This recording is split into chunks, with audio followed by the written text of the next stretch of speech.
अस्सलाम वालेकुम।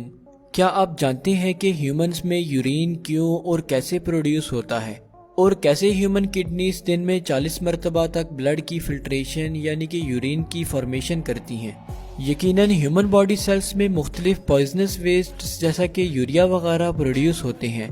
अगर ये वेस्ट बॉडी में जमा होने लग जाए तो इससे बॉडी सेल्स का फंक्शन डिस्टर्ब हो जाता है और पर्सन की डेथ भी हो सकती है। यही वजह है कि ह्यूमन बॉडी में बनने वाले वेस्ट को रिमूव करना इंतहाई ज़रूरी होता है, जिसके लिए हमारी किडनीज यूरिन की फॉर्मेशन करती हैं।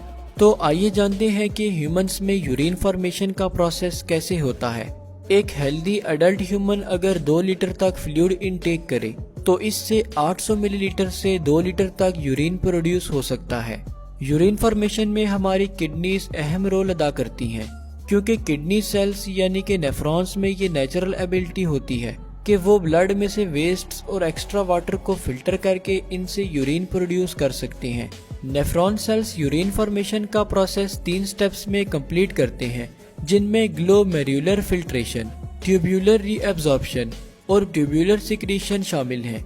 ग्लोमेरुलर फिल्ट्रेशन: नेफ्रॉन सेल्स में ब्लड ग्लोमेरुलस रीजन के रास्ते इंटर होता है, जहां ब्लड प्रेशर तेज होने की वजह से एक्स्ट्रा वाटर और सोल्यूट्स फिल्टर होकर बोमेन्स कैप्सूल के थ्रू नेफ्रॉन्स में इंटर हो जाते हैं। ग्लोमेरुलस में मेम्ब्रेन्स का पोर साइज इंतहाई स्मॉल होने की वजह से लार्ज प्रोटीन्स जैसा कि एल्ब्यूमिन वगैरह ब्लड से नेफ्रॉन में इंटर नहीं हो पाती हैं। ट्यूब्यूलर रीअब्जॉर्प्शन: फिल्टर होने वाले वेस्ट ग्लोमेरुलस से होकर नेफ्रॉन की ट्यूब्यूल्स में इंटर हो जाती हैं, जहां जरूरत के हिसाब से वाटर और सोल्यूट्स वगैरह नेफ्रॉन ट्यूब्यूल से वापस ब्लड में इंटर हो जाती हैं, जिससे बॉडीज में आयंस की क्वांटिटी मेंटेन रहती है। ट्यूब्यूलर सिक्रीशन: नेफ्रॉन ट्यूब्यूल्स में जहां एक तरफ वाटर और सोल्यूट्स की ब्लड में वापसी हो रही होती है, तो इसके साथ ही ब्लड में बाकी रह जाने वाले वेस्ट ब्लड से नेफ्रॉन ट्यूब्यूल्स में इंटर भी हो रहे होते हैं। इस प्रोसेस को ट्यूब्यूलर सिक्रीशन कहते हैं। इस प्रोसेस के एंड पर वेस्ट्स और वाटर मिलकर यूरिन की फॉर्मेशन करते हैं, जिसमें 95% वाटर और 5% वेस्ट्स मौजूद होते हैं। अगर यूरिन में वाटर की क्वांटिटी ज्यादा हो तो यूरिन का कलर वाइट होता है, जबकि वाटर की क्वांटिटी कम होने से यूरिन का कलर डार्क येलो होता है। नेफ्रॉन से यूरिन कलेक्टिंग डक्ट्स और फिर पेल्विस और यूरेटर से होकर यूरिनरी ब्लैडर में स्टोर होता है।